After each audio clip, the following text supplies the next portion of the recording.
Once again, the Flood Control Board meeting, August 12th, 2024 is called to order. There's open forum for any member of the public that wishes to speak on an item not on the agenda. Please come up to the microphone. Seeing no movement, we will approval of the action minutes of the April 29th special meeting. Is there a move to approve, or are there corrections?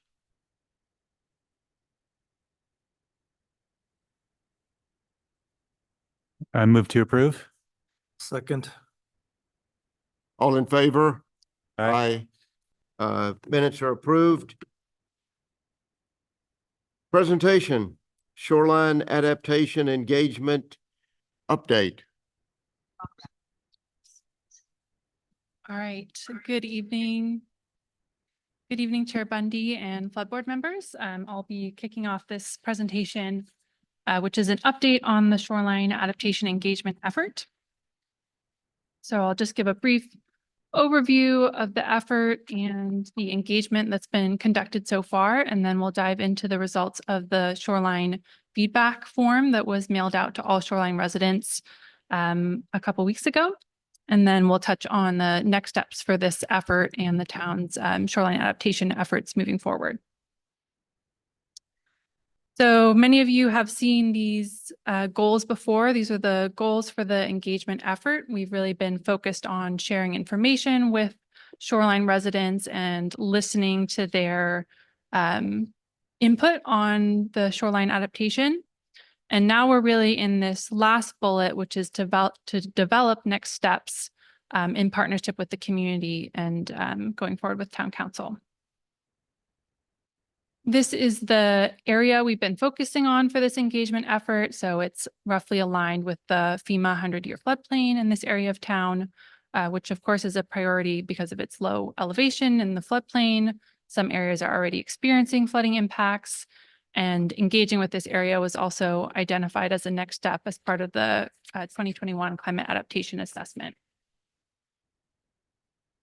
This was the timeline for this project. As you can see, we picked up where the climate adaptation assessment left off in 2021 and started this project in fall of 2023. And we've held several events since then.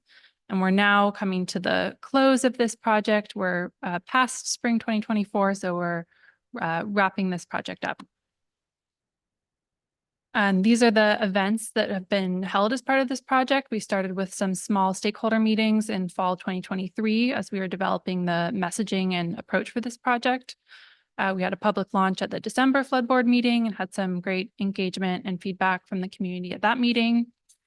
We then held pop-ups during some king tides in January, one in Marina Village and one in Mariner Cove, which was a great opportunity for residents and staff to come out and see the vulnerabilities firsthand and talk about it.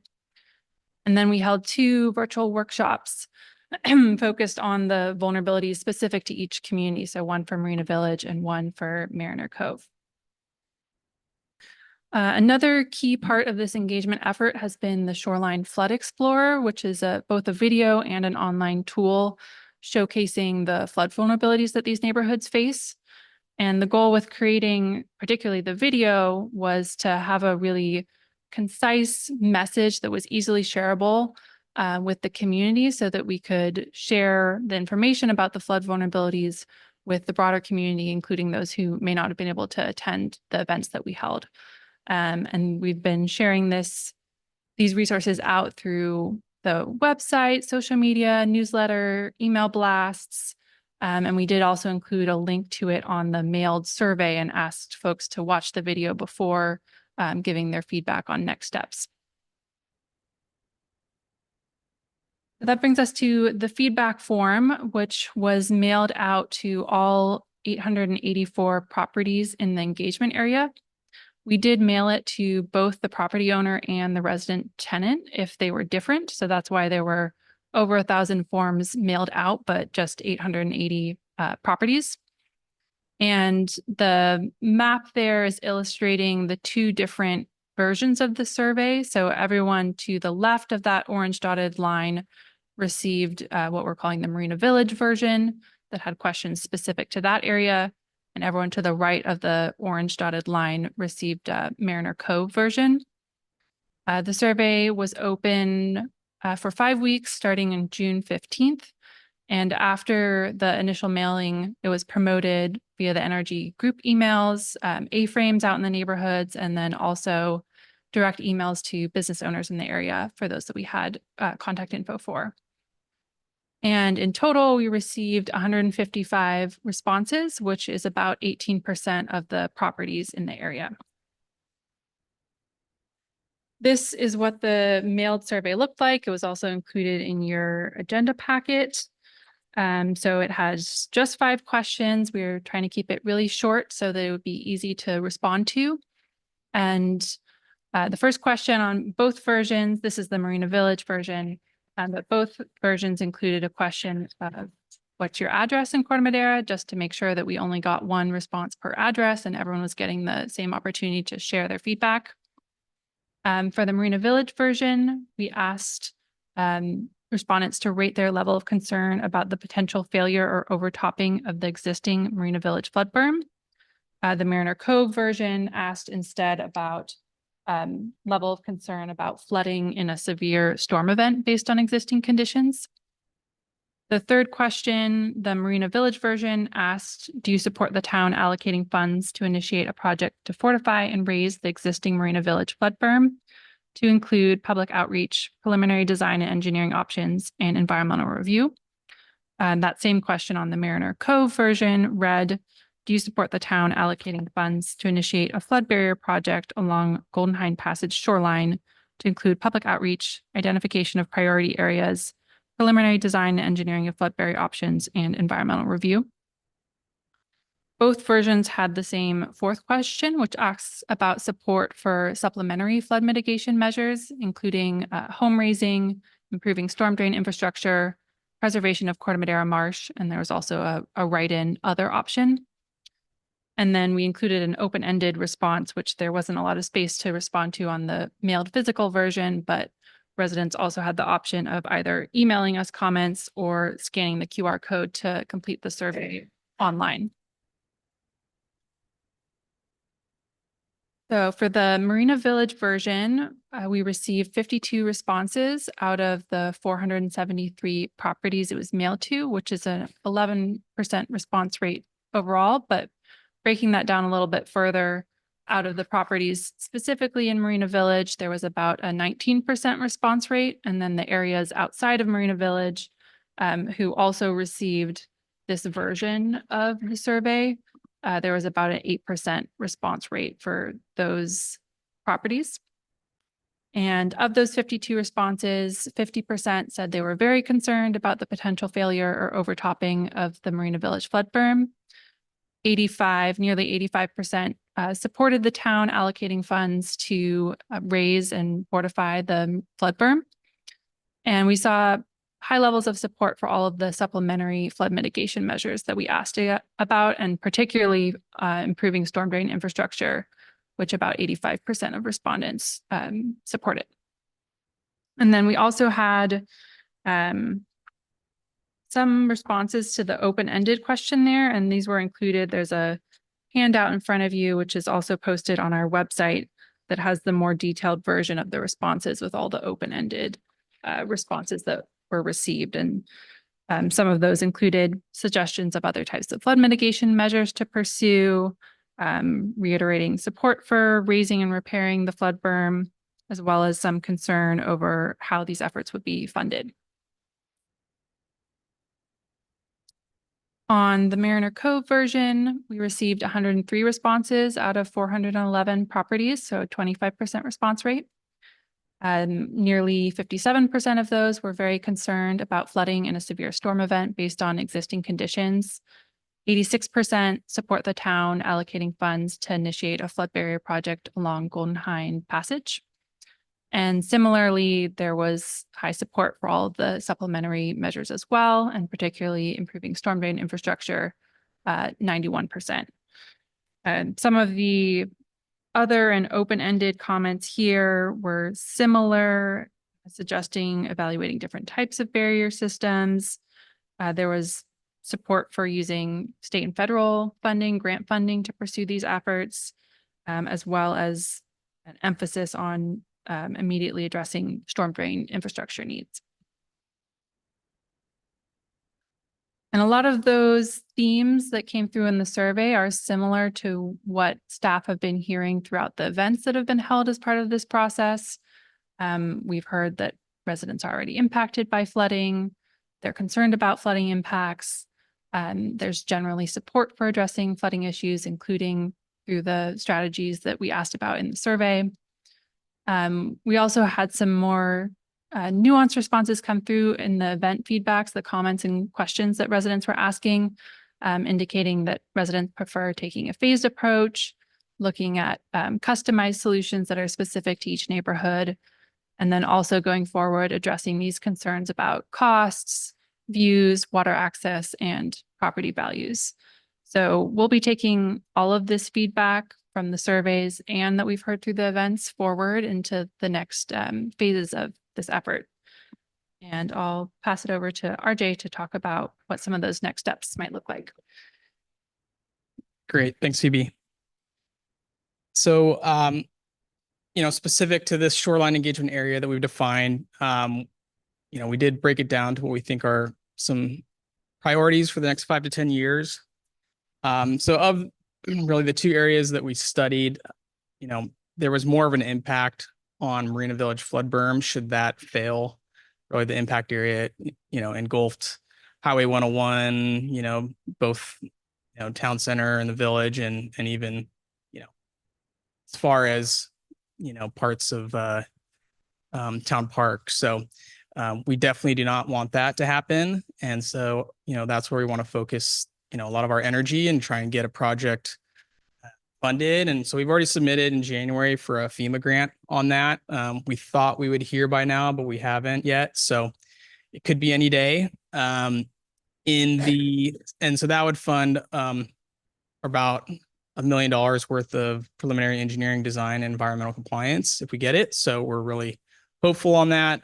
We had received good feedback from FEMA and Cal OES about it. So we're keeping our fingers crossed. In the event we are unsuccessful, we'll still, search for other funds. We did budget $250,000 in the current budget to kind of get some work started no matter what. And if, we can show a little progress in the meantime and reapply, hopefully that improves our chances if on the next go around, if we don't get it this time. But nonetheless, we think it's a big priority that, we really need to stay on top of.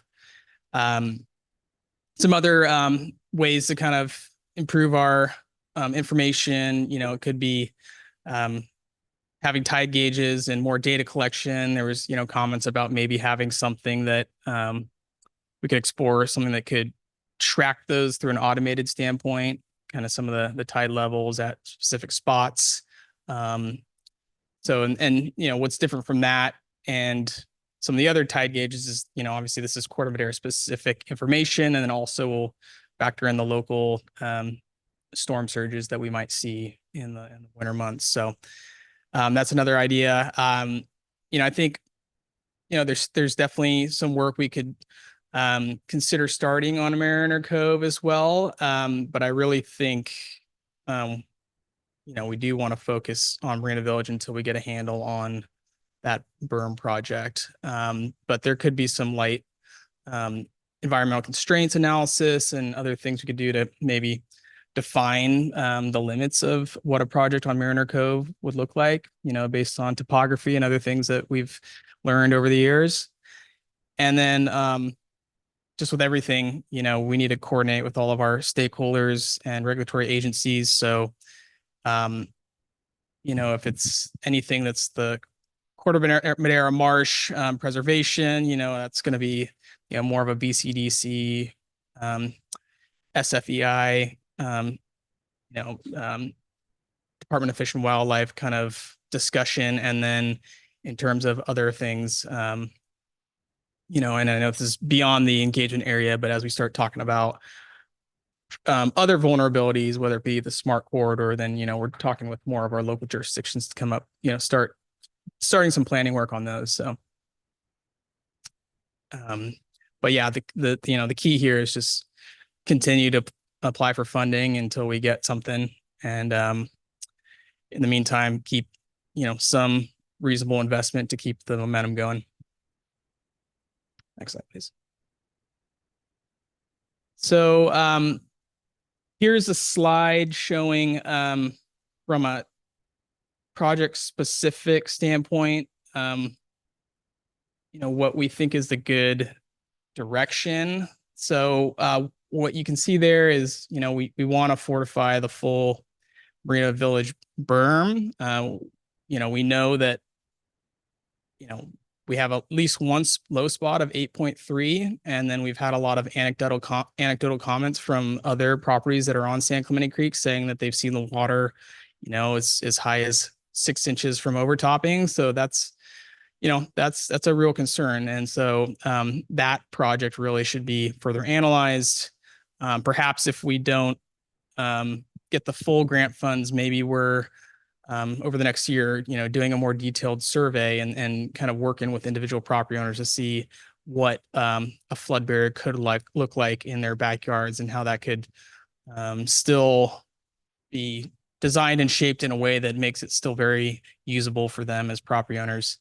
I think if we aren't successful in a grant, I think part of that maybe because, we need to push harder against some of these other agencies. I know Caltrans has shown an interest in the past in, assisting with flood control from what we've heard. I guess they were ready to fund a bunch of work in the early 2000s to protect 101. And then, for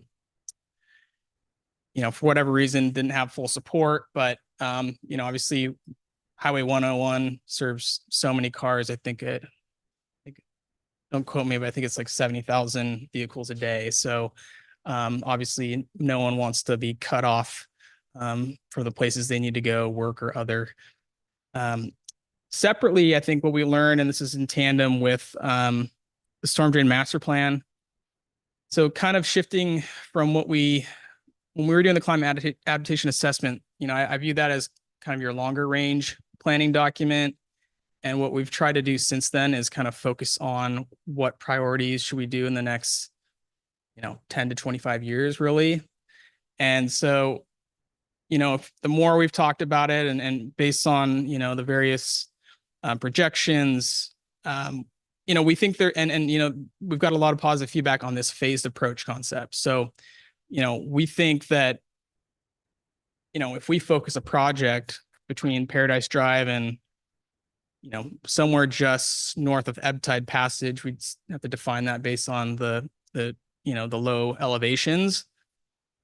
Project like that in tandem with a new pump station really could solve a lot of the issues in Mariner Cove for, several decades. So versus, trying to do this really expensive,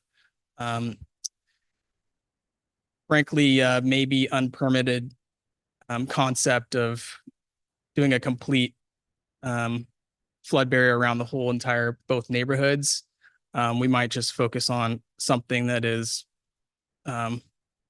more cost effective, more attainable, and more supported. So that's kind of what we've gathered from our various events and conversations with the community, is that something like this is highly supported, and we have less support as we try to do the 100-year solution all at once. So next slide.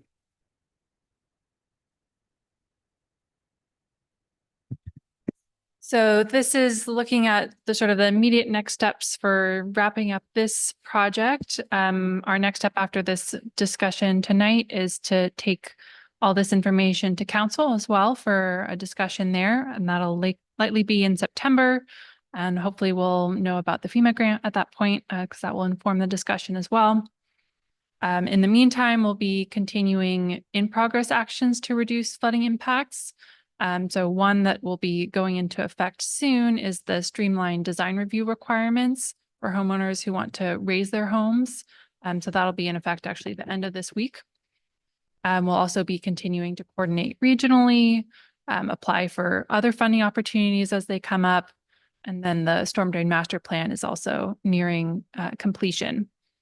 Also wanted to highlight the collaborative flood mapping tool, which is available on our website. It's an ongoing feedback mechanism for residents to share their experiences with flooding. So you can just add a pin somewhere where you've seen flooding, you can add a picture and share sort of what conditions it's flooding there. And that helps us as staff also learn where the issues are. And so that'll be live through at least January of next year on our website. And then, as RJ mentioned, continuing to prioritize the Marina Village flood berm effort. That concludes our presentation, and happy to answer any questions. Thank you. Thank you very much. David, you or Nate have a comment, question? Sure. Thanks for summarizing, Phoebe. I think you guys have made huge progress in getting the whole community aware of the issue and involved. And it sounds like there's a lot of coalescing around the need for solutions. So I think that's really good. I thought the video was helpful, and I'm glad you encouraged the community to watch the video before they answered the questions. I think it's still clear that it's going to take a little more time for everyone to truly understand where we are in terms of subsidence, high tides, and the potential for sea level rise. I think a lot of the answers reflect the fact that people don't understand what the current projections are. I really appreciate the idea of the digestible portion of like Marina Village that you could do now because it has support. But I think it would also be important to look at what a more long-term solution will have to look like, frankly, if the projections are correct. And I would suggest it's a lot less than 100 years, that it's going to be a quite different looking project.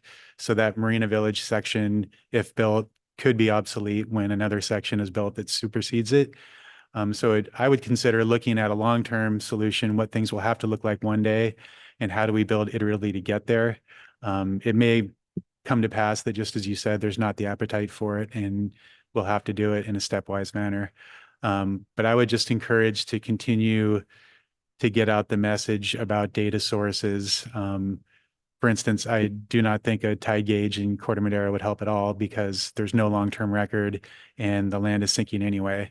As I've suggested, the Richmond gauge, which you can see from Corte Madera, probably reflects to within 1/10 of a foot exactly what the water's doing here. And therefore that long record at a stable bedrock location that's certified by the federal government is a way better source for us to trust. A secondary source is the gauge in San Francisco that's also on bedrock that's got an even longer record. And that one's very useful for understanding long-term sea level trends. We're very lucky that sea level increases don't tend to be rising at an increasing rate in San Francisco Bay as they are in the Southeast and other places. So that's a good one to look at for understanding the rate of future sea level rise. So making sure that everyone understands how all those pieces fit and what a long-term vision looks like, and then kind of working backwards would be helpful. And the last thing you mentioned at the beginning, RJ, was using the study to raise Marina Village levy as an opportunity to look at a lot of the permitting issues, especially in the areas where it's literally in people's backyards, because that's going to apply to Mariner Cove as well. But I think I've worked with you and listed out perhaps a dozen parties that might not have approval, but they have review ability for something like that. So I think that would be a really good test case to look at the permitting process for doing this. It may make some solutions impossible, and I'd rather know sooner or later that permitting is going to make it impossible to do certain things. So I really appreciate looking at that aspect of it. Thanks. Thank you.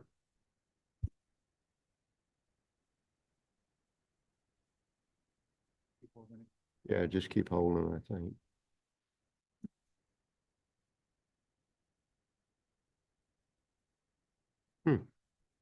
There you go. Yeah, thank you. In terms of the survey, EV, I'm just kind of curious, without violating privacy, did you see any trends on who responded? Do they live close to the edge, or are they inland away from the tidal? I actually have a slide on this. So Oh. this is the map of where the responses came from. You Perfect. can sort of see the distribution. Seems to be a fairly good distribution across the engagement area. Thank you. Very informative. Nathan, so what I heard, I don't know if you were opposed to that, but I think a tidal monitor in the marsh, like right across the street from the highway patrol, would be highly informative, especially if we're going to shut down the interactive website at some point. We can't always keep that running, but I think that provides valuable data to see how close we get to the top of that berm, especially at king tides. How much was the FEMA grant potentially? $1 or $1.2 million. Okay.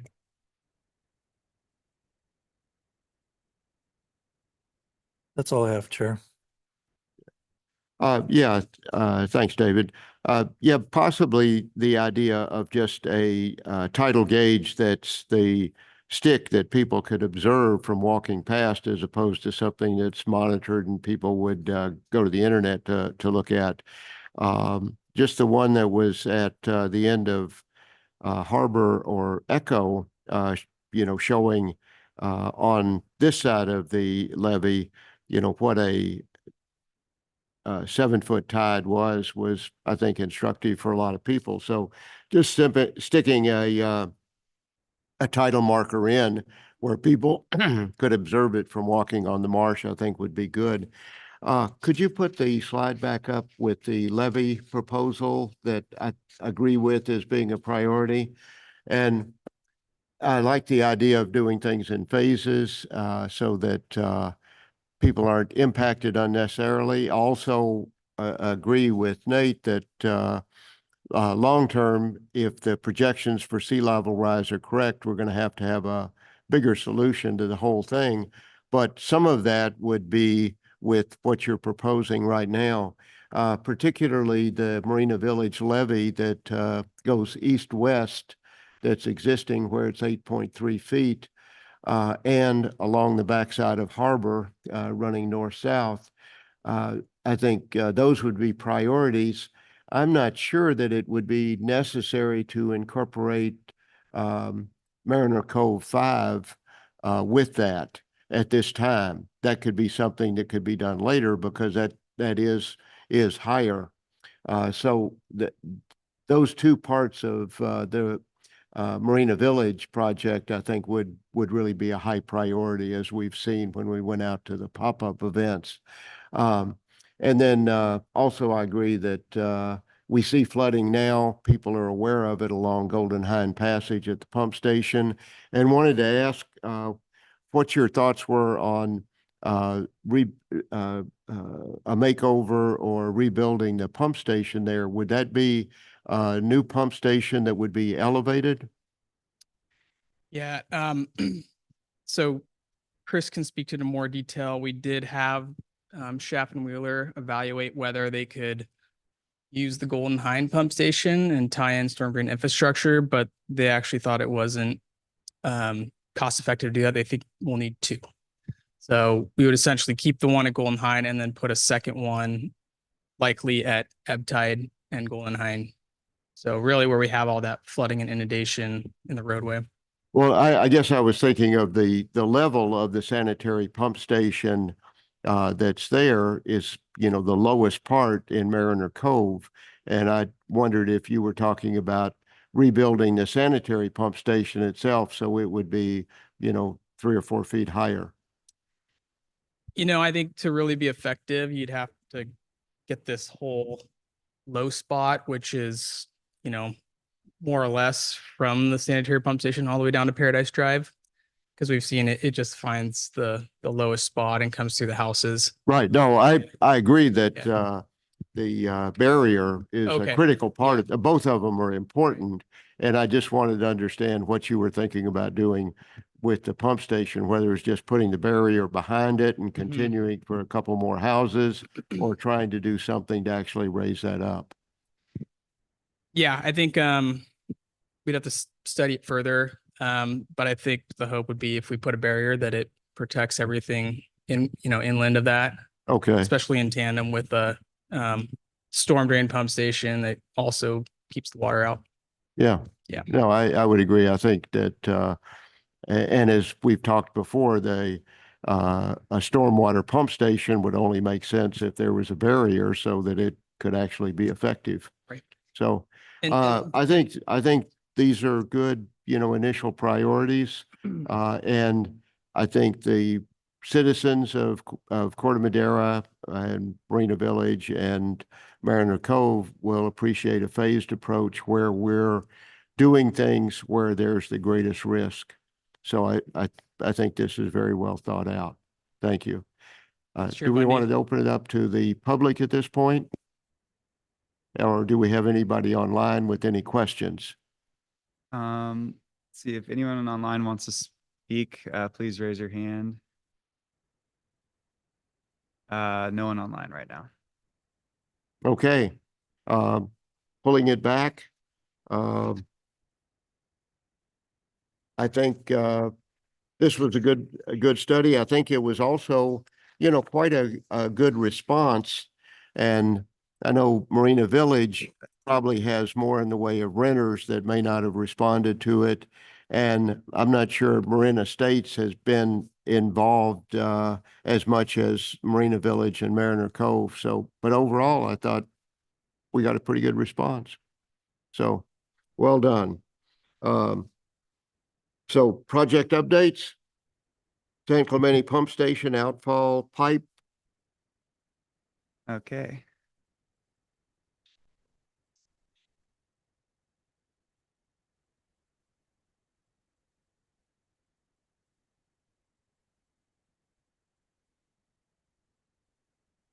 Okay. Just gonna give a project update on the San Clemente Pump Station outfall pipe rehabilitation project. The project began construction on June 6th, and J&B Construction was our low bidder and is currently working on the project. Despite several early delays and unforeseen issues, the project is still on schedule. I actually have to revise this next line because it changed a day or two ago, but the pump station is going to be reactivated by August 30th, which is basically what we had expected from the beginning. We just were hoping to have it in order by September. And then, so that way we'll be able to run the pump station while they're finishing up site work into September. So I've got some pictures to go through. On the top left, that is the contractor removing the old piping, steel spools, and manifold. We had another sinkhole form right before they started work, and there was a second spot that actually started leaking. So it was kind of perfect timing because the pipe was in not great shape and had several leaks going on. So glad we started it when we did. And then the picture on the right is after they had removed all the piping up to the pump station and were excavating down.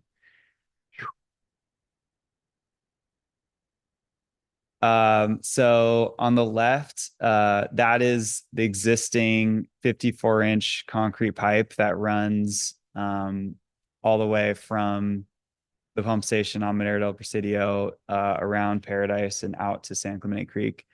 So you can see the size of it compared to our Foreman there. And that was the flange that they connected to when they installed the new HDPE piping. So on the right, you can see that same spot from up above, and that's, where they connected the new piping.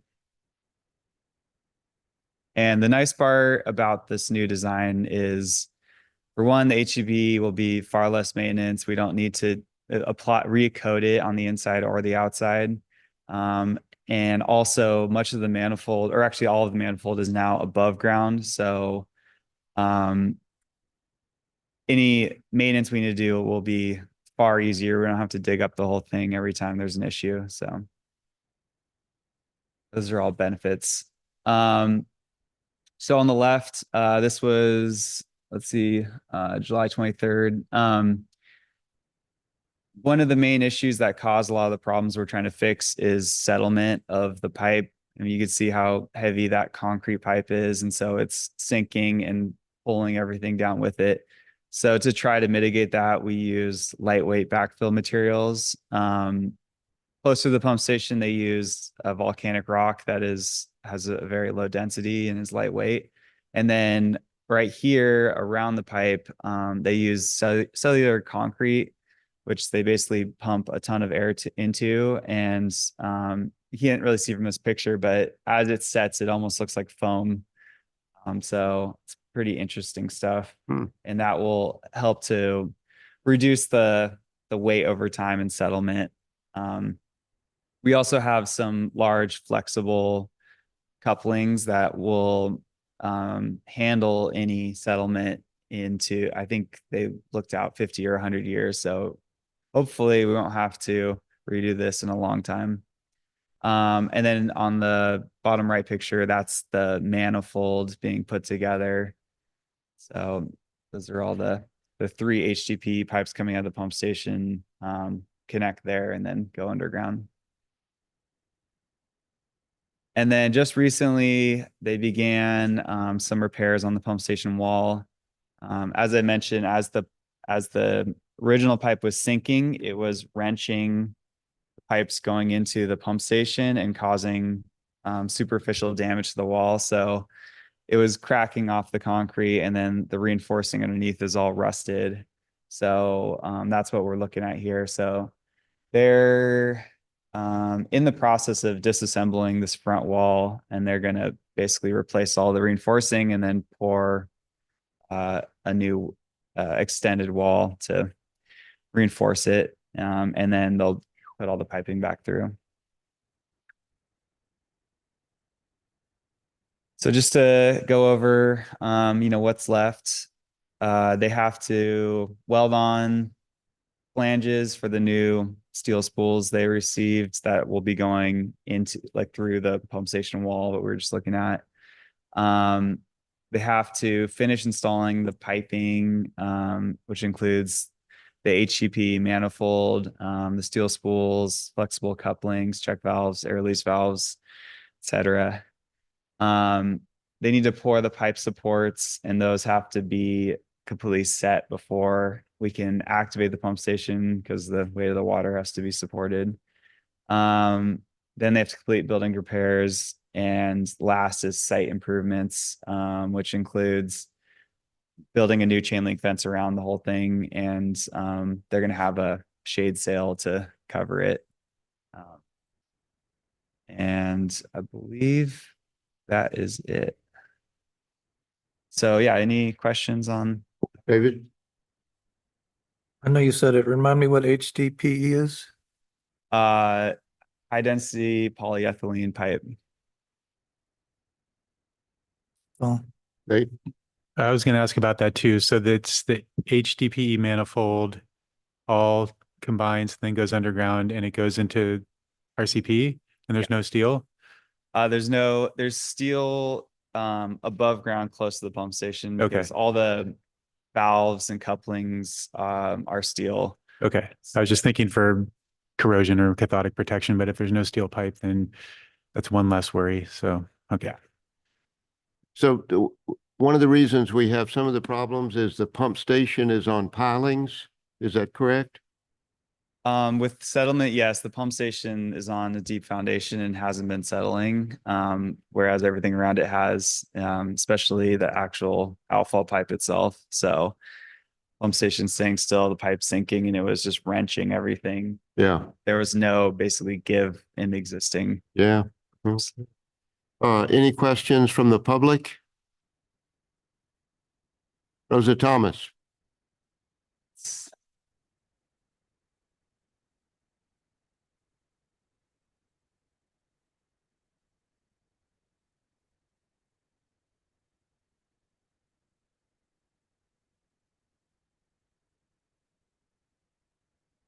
Thanks. I just had a little question about the shade sails. Are they there? Does that help them to last longer, help the pipes to, not get damaged? Correct. Yeah. The HTP pipe, it's supposed to already be rated to be in the sun, but I mean, plastic pipes tend to dry out when they're in direct sun, so that it's just to extend the life of it. Okay, that was my question. Okay, any members of the public online? We have no hands raised. Okay, shall we move on to the culvert cleaning and gate repair? Sure.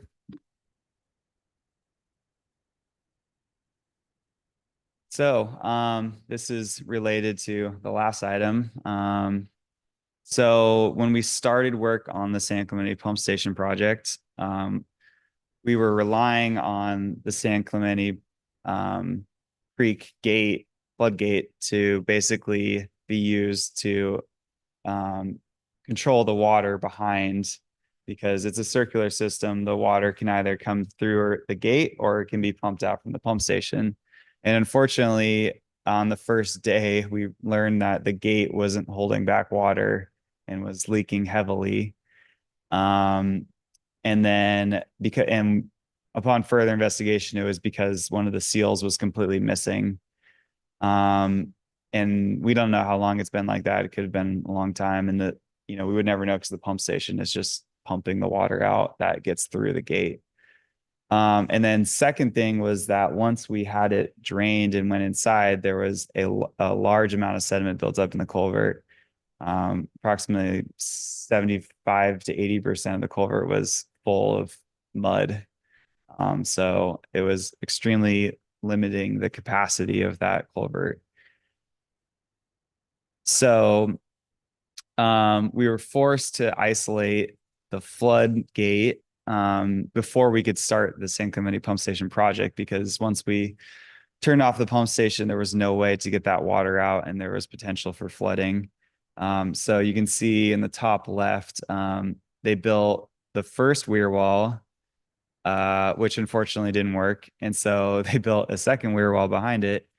And second time was a charm. That one held back the water, but they spent almost a week trying to get it isolated and stop the water from getting through. So on the right, you can see, looking down at the gate and that wall. So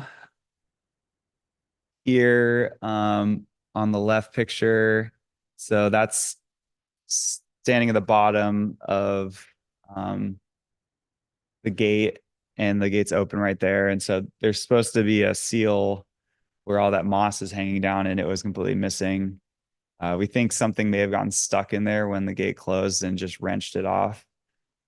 So we're currently waiting for parts to fix that, but because it's isolated, it doesn't need to be functioning at the moment.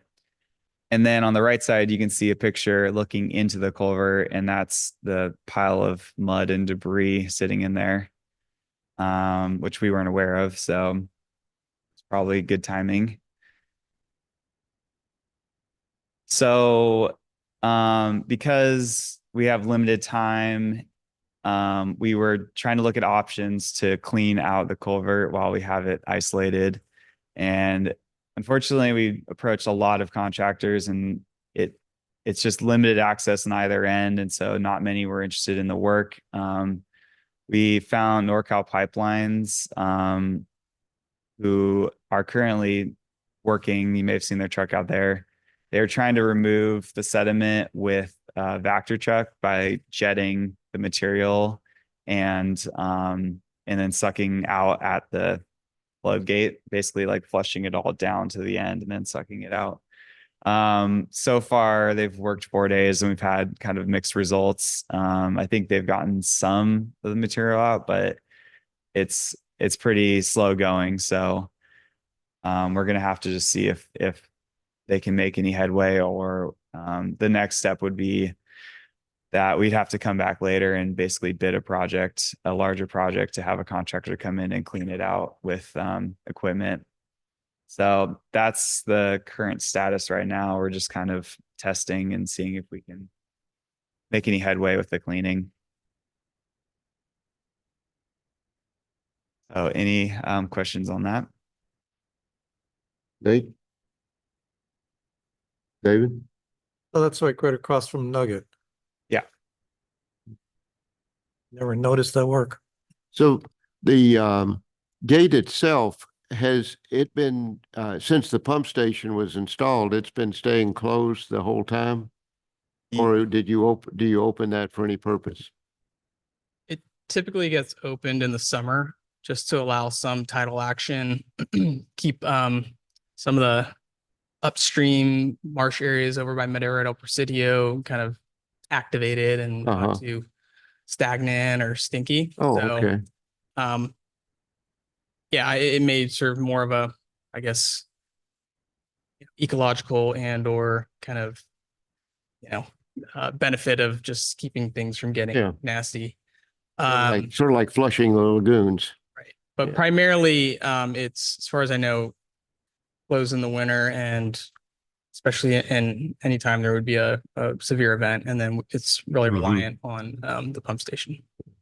So I'm just curious if you tried to open it in the wintertime, when there was a heavy rainfall and a low tide, would that tend to flush the culvert, or is it so stuck in there that wouldn't have much effect? Yeah, I mean, that's a good question, and one that we've been kind of asking ourselves. So I think, something we want to do is see if we can come up with a approach that works. And we may or may not, but otherwise gather a bunch of data and use that to inform the next step or the next project. Yeah. Right. Yeah, I asked that because before the pump station went in and that was opened for purposes of flushing and as well as drainage, that I can't remember what the project was. It may have been something in relationship to the development of the redevelopment of the Paradise Center, but the contractor walked through that and talked about there was a lot of muck in there, but he was able to walk through it, and standing up. So that, must be just a lot of sediment that's built up since we keep that closed. So anyway, that was my thought on it. And the other question that I've always been concerned about is the grate that's over the box culvert that the San Clemente pump station pumps through. My concern has been that because debris gets in there, it seems like that puts a lot of pressure on the pumps. And that's the reason that the concrete is cracked and, we've had trouble keeping a grate on that. Was there a thought to redo that grate where it's elevated and has maybe 4 sides where there would be less possibility of that resistance building up? I think not as part of this project, but if for maintenance reasons we had to do some work on that gate, we would probably, or on the outfall grading, we'd probably upgrade it. One of the major things that happened was, as the old steel pipe was, they had a liner on the inside and huge pieces of that liner were coming off and were getting pumped through and then getting stuck under the grate. So those caused a ton of pressure. Yeah. And our crews had to go in and remove it several times. So I think in that event, that might have done some damage versus normally it's just small debris that gets through the pumps. So I don't think that normally happens. Yeah. I guess I've noticed, plastic, sort of stuck up there in the past when I've walked past it. So that's the reason for mentioning. So, so thanks for the update on that. Quite a big project, but the gate itself will go back and it'll continue to be manually operated if needed. Is that correct? So I did want to touch on that from what you were saying before. It actually is, the gate's programmed. It has transducers on either side to read water levels. So it's programmed at low tide to open, in the winter. So technically, you know, if we had a lot of rain in the gate and it's low tide, water can get out through there. Mhm. The problem is that San Clemente Creek has silted up so much that even at low tide, if you go over to that gate and stick a tape measure in, there's still 6 feet of water built that basically is in front of the gate before it can drain out of San Clemente Creek. So I think because of that, we're not getting a lot of flow through the culvert. And really, the only solution would be to dredge that creek, which hasn't been done in I don't even know how long. But Yeah. Well, could you dredge, just what you could reach there from the road with big backhoe or something like that? So you would almost create a catchment basin that it go into, and possibly that could ultimately improve the flow going out. I mean, I think because they have the head walls right at the gate, and that's actually clear. Mm-hmm. It's farther away. Let's see if any of the pictures capture it. No, I didn't catch it, but it basically in this top left picture, it's even farther to the right. You can see at low tide, like this area is full of water, and then you start seeing the mud crest, and then it kind of slopes down from there. So basically, floodgates down here, and then it goes up, and then it drains out. You're So not there's getting that any- much water just sitting. Gotcha. Getting any water velocity, basically. Yeah. Okay. But at the same time, with the pump station, it's this massive culvert. How much of that actually needs to be freed up to serve the new function, not the original function? So that's definitely something we'll want to look into and find out. And, maybe who knows, there might be an analysis done in a scenario where as long as we have a 2 or 3 foot diameter pipe that it's serving all the purposes it needs. And maybe instead of trying to clear this massive box culvert, we shift gears and do something different. So all stuff that I think we still need to analyze, but I think you guys are asking all the right questions. So Okay. Yeah. Thank you. Any further questions? Any member of the public have a question? Anybody online have a question? No one online. Okay. Go on to staff updates. Okay. So just 2 quick updates. So we just wanted to, provide a reminder about the draft storm drain master plan. Next step is basically to present to town council. So we released the final draft of the storm drain master plan on July 11th, along with a Q&A document, that we came up with after reviewing everyone's comments. And then also a list of major changes made to the draft document.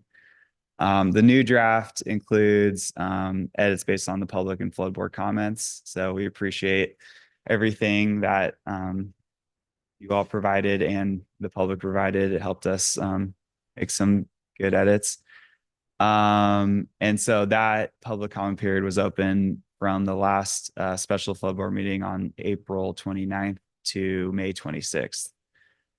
And then next step is we are planning to present at the August 20th council meeting, which is next Tuesday.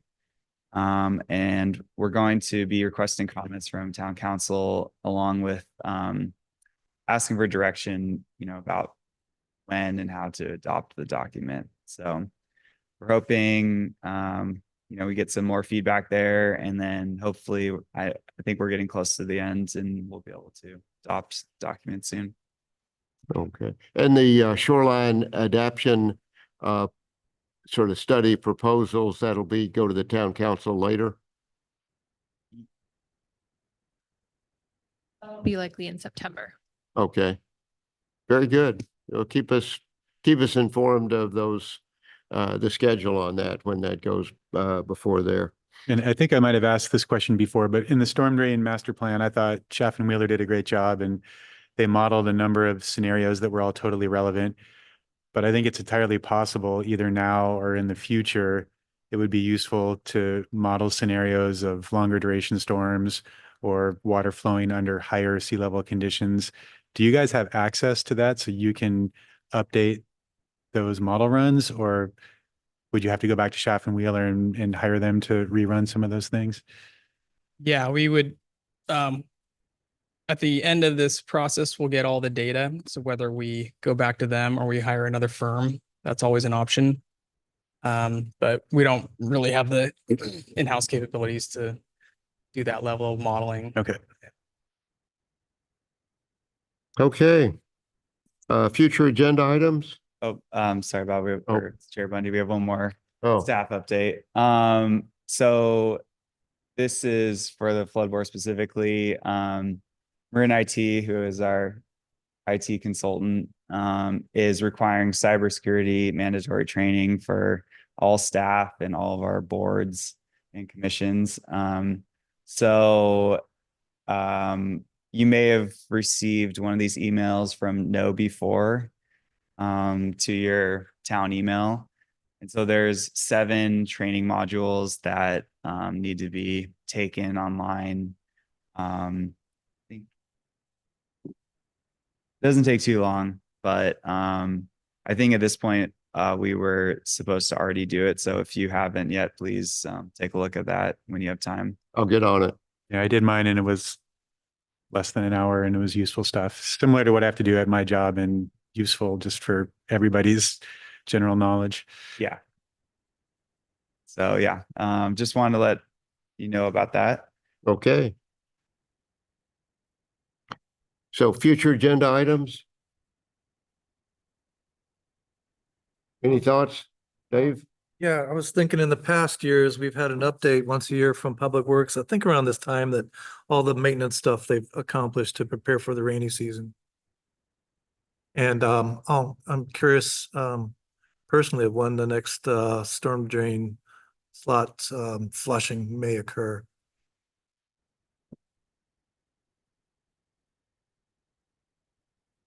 And Once a year, you come around with a truck and push. Oh yeah, we do catch basin cleaning. Yeah, that's In the slot. leaves, I want to say Well, September. there's, you put a snake through the slot drains or new slot drains and clean them out. I'd suggest that I know you guys aren't going to start on this right away, but it sounds like you're moving towards the planning for the Marina Village berm. And I think it would be helpful for us, but especially for the community to understand what's going on based on the survey. And I feel like the 3 areas that would be really useful are permitting, funding, and the design elevation that you're looking at. I think the timing of those all are going to be very interesting because I think from a permitting perspective in my job and what I'm seeing is that all the agencies are going to exercise their ultimate power to stop anything that touches a marsh or does anything that they don't like. And it's going to be difficult, but it might get to a point where sea levels are rising and some of those laws start to change. Permitting might get easier in the future.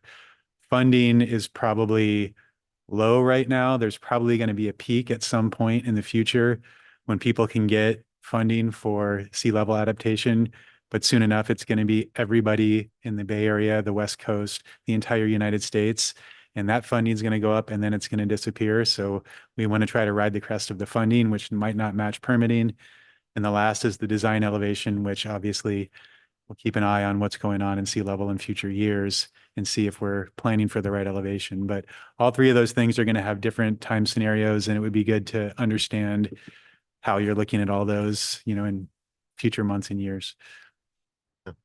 I thought one thing that was interesting is a number of the residents were concerned about the loss of the Corte Madera wetlands, Corte Madera marsh, and thought that was also important.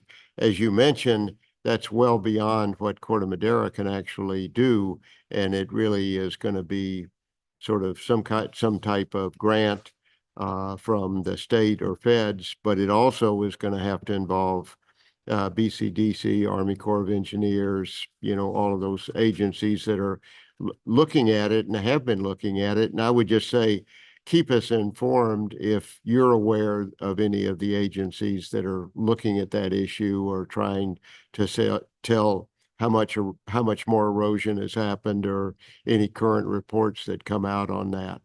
Because I know the agencies are aware of the loss. It's just a question of the magnitude of the problem and how much, where's the money? So, okay. Move to adjourn. Adjourn. Good meeting.